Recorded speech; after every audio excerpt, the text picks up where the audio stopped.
wanted to start introducing it, whether it's a small group on iPads, they could actually do that. And we do have some auditory items too. So with the other part that's new is the constructive response items that are needed to be scored by a teacher. And the score guide is provided. So we're kind of almost reintroducing this because before we actually went online, or before we went on to Scantrons, we used to do all our hand scoring prior, and then we went to full on, just multiple choice only.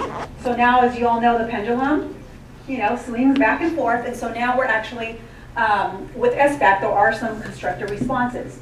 And so with that, when we were meeting with the benchmark committee, I told its teachers, because they said this is what SBAC is going to be assessing. And so I also gave a caution that we need to make sure that we monitor and give a small amount of constructive response, because it is something that the teacher is going to have to get used to transition back into, from going from not having to, and I should say only for 2nd through 6th, not having to correct anything on an assessment, to now having to start correcting 2. And when you say, okay, 2 is not that much, but when you have 30 students, it does become 60. But just to keep in mind that our teachers in kinder and first have been doing this all along, and they still do it. They still correct their own tests, and they actually have to input it by hand in ORS. So they've been doing that all along. So in math, basically, it's a lot of the same nuances too. Like I said, the vocabulary, to be taken online, the constructive response. And there's also then a short text response too, where items are corrected via artificial intelligence if they take it online, or if administered on paper, then the teacher has to bubble on the Scantron if it's correct or incorrect too. So, and then let's see what else is new. Basically, our STAR reading we've done from 2nd through 6th, and then our SRI, which is our Scholastic Reading Intervention and Scholastic Phonics Intervention, that is actually for 3rd grade, and those are for students in intervention programs. So the other information I kind of wanted to give you was for our T1, was how many constructive response and the actual text, the short text response, were on each, for each grade level. So kinder had none. 1st grade, actually, for ELA, corrective response, they had 3. In the math, they had 0. But once again, with kinder and first, like I said, even if they still have to correct their assessments because it's one-on-one. So, and the students do not take them, they don't like for the students to take it, like fill out a Scantron or anything like that. So here we go with 2nd grade, they had 2 in math. 3rd grade, they had 2 in ELA, 1 in math, and then a short text. For 4th grade, they had 1 here, 2, and then 8 here. And so some teachers actually took them online. And so like I said, the artificial intelligence was correcting that. And there are some glitches that I found. But like I was telling when we met with PIC and everything, it's like with anything that's new, there's going to be glitches. So that's the other reason why the time frame, even though with ELA, we went down to half of the items, we did not shorten the window. It was two weeks last year, and we kept it to 2 weeks this year, even though it went, because we knew there was going to be different demands. And honestly, if, as we were hearing any concerns, we were actually pretty flexible on that window too. The other huge difference from last year is that last year our benchmarks were being pre-populated on the report card. This year they're not. So there's that. There's less of a I think of a pressure or stress that they're going to be on there, and then you have to explain it to parents. You really do not. Okay. Other than that, and it goes on from 4th, 5th, and 6th. Okay. So basically, that's a lot of our changes. Do we have a perfect test? No, we don't. You know, but we're working along the way. Okay, just like all of the other school districts, it's new to everybody. Okay. Are there any questions? When you say pre-populated, you mean it's not on the report card? Is that what you mean? Correct. So last year the benchmarks were in ORS, and they were directly pre-populate onto the report card. So when the teachers printed out, it was on there. So this year that's been eliminated. So when do the parents get to see the data? Unless it's shared with them during parent-teacher conference. So, yeah, see, that's my question is we're doing data, and if we don't show the parents, I mean, I think the parents need to see it. No, and I agree, but I think at the same time that whoever is the messenger and is having that conversation with the parent, they also need to be feel comfortable in what they're presenting. And so I would say maybe in the spring, I would say there'll probably be more opportunity for the teachers then to maybe share that with the parents. Yeah, because this year we had a rocky start. Yes. Can't hear you. Come up. Well, first of all, I wanted, from the perspective of a teacher, I wanted to share that these results are by no means results that we would want to share with parents. Because for one simple reason, I'm just talking about math, for example. Math for us in 5th grade included the operations, the whole numbers plus the decimals. If you look at the curriculum that we're given by the district and the number of lessons that we have to teach per those items, it is already, if we go just by what the district provides and we pace it out the way it's laid out in the front pages of the supplemental manual, there is no way we could have even covered both of those in the first trimester. But the first benchmark test covered it both, and the majority of the questions I think were on decimals, which we hadn't covered yet. So you don't want to share that with anybody, because it just makes the students look bad. The students were utterly frustrated taking that test. They asked me, well, why do we have to take this test if we haven't learned it yet? And I was a little short of answers there. I think and I would really like to know, what are we using these benchmarks for? If we have items on there that, or a majority of items on there that haven't been taught yet, also the switch in format from the regular multiple choice to now multiple possibilities on the multiple choice was never previously made clear to teachers, so that we could prepare our students for, guess what, folks, we're going to be looking at a different format here. They encountered the different format for the very first time when that benchmark was put in front of them. So I think we first of all need to align the items on the benchmarks with what we were actually able to cover in the classroom, so that it is actually some kind of real feedback on what they have learned, and that it doesn't frustrate the students. And then I think it would be good if we as teachers know beforehand what changes in format are made, so that we can then, because we test them also on the items that we teach, so that we can introduce that format beforehand, so they're familiar with what is asked of us. What grade is it that you? I was specifically talking about 5th, and okay. I wasn't the only one that didn't get through both. My entire 5th grade team had the same issue.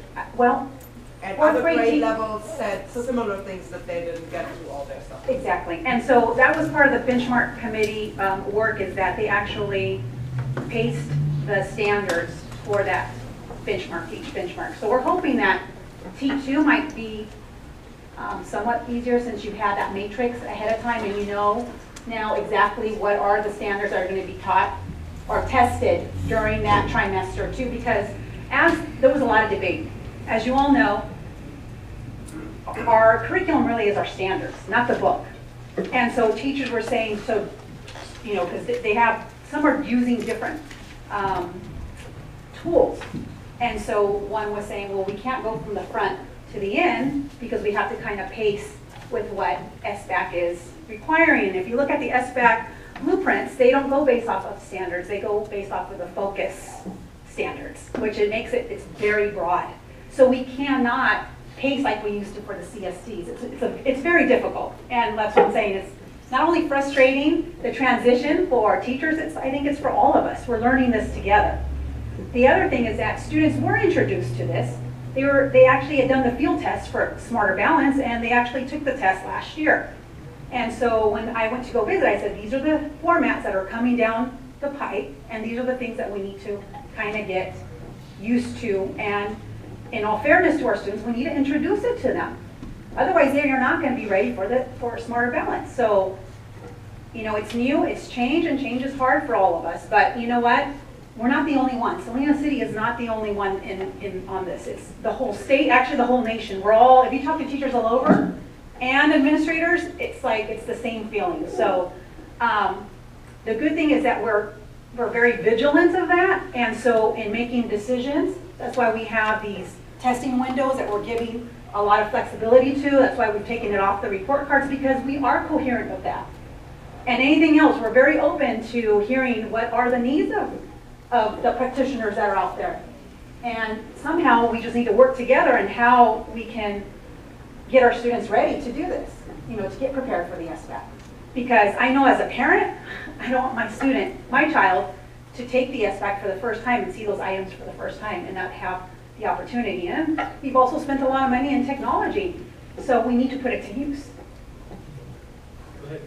I think we need to have some kind of a subcommittee of teachers, not just the committee that put the benchmark together, but the teachers that are going to be implemented, because you see exactly what's going on, and that's the feedback that you need. Exactly, and you know what? We just met this last Saturday, and those are the kinds of things we were talking about, because the people on the committee, they are teachers. They're in the classrooms. There are teachers, you know. So, yeah. Real quick question on the SBAC. My students asked this question and I couldn't answer it. I'm not sure how it's set up. On those questions that have multiple answers, Yes. is it an all or none grading? Like if they got, say there were 3 correct answers and they got 2 out of the 3, do they get partial credit on the SBAC or not? It depends what the weight of it is. So let's just say most of them that I saw last year, and that maybe something that could have been changed this year, it was a 1 point. So it was an all or nothing. Okay. Yeah. It just depends. It depends. Some items were 3 points. So if they were able, and that was more on the critical, on the constructive response. So if they were able to answer partial, they would get partial. But that's only for items that are 2 points or more. Yeah, good question. Just one last, I'm sorry, I wanted this on the agenda because I think it's really a huge concern. No, it is, yeah. So I'm sorry for all the questions, but you know, the data is only as good as how it's used. So I don't think we should collect anything unless we're going to use it in some way. Maybe it isn't to the parents because it's not appropriate. I agree with that. But we can't continue to collect data and put the kids through it, put the teachers through it, unless we're actually going to use it. So when we're analyzing all this, I think we need to take a look at it and say, what do we need and what do we not need? And that whole thing about having 2 answers, that's ludicrous. I mean, kids are going to start making 2 answers because they think they have to have 2 answers. I mean, I think it's really difficult for them because they've only been doing 1 answer, and now now you're saying you can have 2. That's smarter balance, though. I know, but yeah, you know, and that's what they're going to be asked for in the spring. I know. And so, would you wrap? You know, and the thing is, the actual directions will say select all that apply, and that's kind of like a key or a trigger for the student to know, to be taught that when they say select all that apply, then you know there's more than 1 answer. Or just pick the best choice is only, so those are the kinds of key things that when I was going around the schools is make sure that we teach our students how to read the questions too. Yes, Lori, sorry. No, I was going to say that the directions guide the student. Yeah. And then the last thing is, I really do believe that we need to give the teachers help somehow, some way. If we're requiring all that stuff, which we are, then we need to figure out a way financially to support, if it's a bunch of subs, qualified certificated teachers, whatever it takes, because it's just too much. It's just too much. Any more questions? Oh, Mr. Kim. I'm stupefied. Is there any way you can, just as a request, could you compile all of these tests in a binder for me so that I can go through them and look at what we're giving to these kids? Definitely. I actually have copies downstairs, yeah. You do? I do. Is it like a box or is it like a? I'm known as the binder queen, so you can, I can make copies for you of the benchmark I sit down and go assessments. through and try to take it and see what's going on. Yeah, and you know, another great resource too, because the company that we use is Inspect, and they actually have written a lot of questions for Smarter Balance.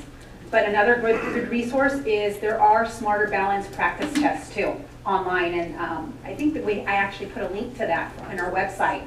And that's actually is going to open. If it didn't open last week, they said it was going to open this week, where parents could actually use them also from home, and also one for teachers too. So yeah, there's some resources out there. Okay? All righty. Thank you very much. Thank you. Very much. You clarified some of my questions as you were presenting. Is this thing on? Mrs. Grant, you're next.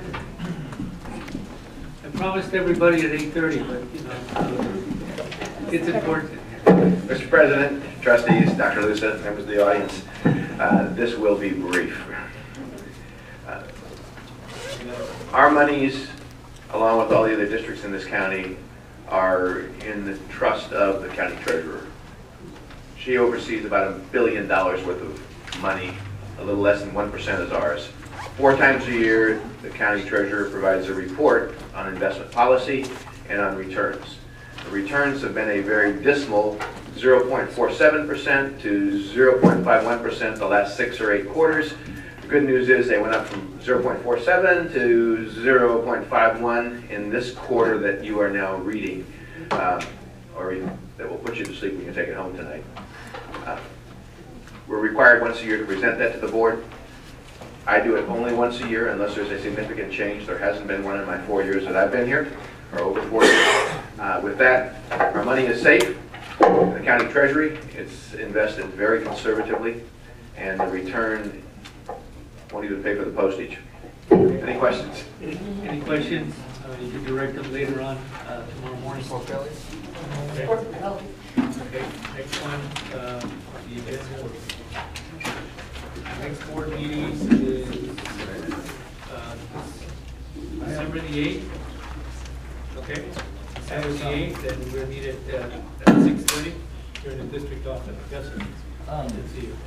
Could we possibly fix our microphones Yeah. here? A radio? What? Yeah. There's a ghost of a radio station. There's some external feedback. We'll take a look at maybe changing frequencies or doing something Right. with the Have system. you heard it over there? Oh, I hear it too. Yes. Please. It's gone out right now. That's No, okay. it's Order. not. Order. That was the air conditioner. Yeah, we're going to look at that. Thank you. Again, the next board meeting will be in Oregon. Yes, sir. We also look into ED classroom, possibly trying to develop one, or maybe next year, or just something. Collaborate with other So districts state it so they're in right. our area, that Yes. maybe we can fund one together. Absolutely. Right. Because when I'm looking at it, we fund one, I'm sure all other districts would go send kids over, so, or vice versa, us, to them, so, that's it. Dr. Lusa, did you get that? Initially, he's going to talk to Nancy Gutowski and see what we do, right? Right. And then when we get that back, we got to figure out what to do. Yes. Items on the agenda in the future, I'd like for us to consider, if I may, is a sort of like an update study session type on transportation. Study session on transportation of children throughout our district, and that would be what are we doing, how we equip, and what we'd like to be doing in the future. I don't know how long it's going to take, but we'd like to get it before end of the year. One more item? Yes, sir, go ahead. People have been asking for a long time about an evaluation, us evaluating our superintendent. So we need to have that soon. I mean, We're pursuing that. No, the deadline, from the beginning, the deadline was at the end of the 1 year, In the which fall, is January. right. Yeah, December, it's supposed to be January. It's in the works. Thank you, Dr. Thank you. Mr. Kim? I wanted to get an update on what we're going to do. We're going to reopen that Veron school. I'm sorry. We're going to reopen the school soon. And so what the progress is, what the plans on that are. Mr. Stratton, is there a good sign? Yes, last board meeting, we presented the initial project possibility, and yeah, we need to follow up. Yeah, we already began with developing budgets, what's needed. Let me follow it, continue. Okay. Bringing updates to the board. Is All the there possibilities. any kind of discussion on what kind of curriculum we're going to bring there? Do you need anything special, charter type school? Well, we're not there. We're right now trying to bring the school up to date with the web, with the doors and frames and very logistics. Mice? And then we need to make a decision, okay, what are we doing? Change boundaries, school, magnets, charter, and then we're gonna start curriculum-wise, but yes, we're on our way. We already initiated that conversation. Thank you, Mr. Kim. Any more questions from the board? Staff, concerns? So adjourned, we're over. So, it's 8:47.